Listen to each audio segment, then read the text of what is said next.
Welcome back. It's back to the basics, and we are talking controlling access to the cloud. I don't know what I've been told. Controlling cloud is getting old. Let's go.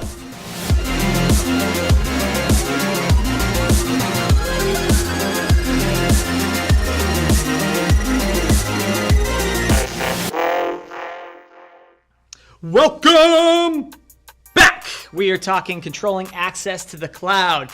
So, controlling access to the cloud. You get all these cloud apps, software as a service apps, Dropbox, Office 365, Box.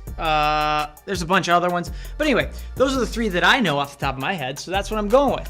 Anyway, so you want to control access to who's getting in. You want to know what people are doing. Can I do some DLP? What does that even mean? Data loss prevention?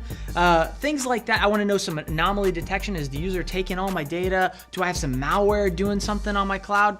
You have no visibility in a traditional setup. You know, you just get your login for Dropbox, Box, and you log in, use the tool. It's great for users. It's great for home users. It's great for individuals. But for an organization who wants to protect data, that can be a little worrisome. So everyone's talking about security in the cloud and concerns about security in the clouds. Well, how do you control access? Well, there's a solution called a CASB solution, or a Cloud Access Security Broker. Now, there's three different types of CASBs, and I think they've come out with some more hybrid and this kind of thing. But essentially, there's proxy, and there's forward proxy, or reverse proxy and forward proxy, and there's API. And so the third or the fourth would be combining some of those features into one, and that would be like a hybrid.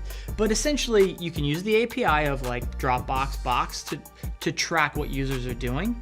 You could use a proxy, forward proxy, meaning before I connect to Box, I'm going to go through a proxy and I'm going to monitor that. Or you could do reverse proxy, where Box knows, hey, if you're coming in on this user, you got to go through this proxy server and it redirects you.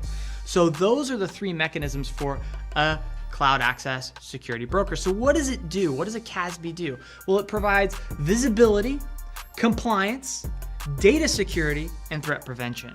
So if we dig into those a little bit more, I talked a little bit about DLP earlier, but it does some other things like user anomaly detection. So for example, if I'm a user that normally I log in and I touch 4 files and then I log out, I log in, I do something with some 3 files and log out, and then it sees me log in from, and I'm always logging in from San Francisco. So I log in from San Francisco and then I log out, and then 30 minutes later I log in from New York. Well, that seems kind of weird because I don't think we've got teleportation down yet, so that would be very unlikely. So a CASB solution will stop that New York login from happening and can alert your SIEM, which is a security incident management tool.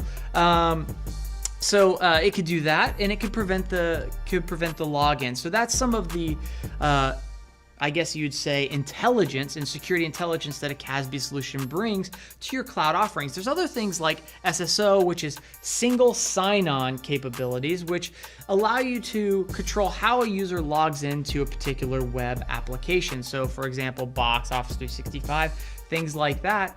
It'd be nice to use a single username and password that gives you access to those infrastructures. So that's SSO capabilities that can be tied into some CASB solutions. So that's about it. We talked about what's the key things that a CASB does. Well, visibility, compliance, data security, threat prevention. There's 3 different types of methods to integrate a CASB solution: API, forward proxy, reverse proxy. What are some of the great things that it's doing? Well, data loss prevention, malware prevention, SSO capabilities, all of that. Those are all great things. If I said anything in this video that you go, I would love to learn more, leave a comment, hit us on Twitter. Make sure you like and subscribe so we can make sure you get all the good content we're producing. See you later.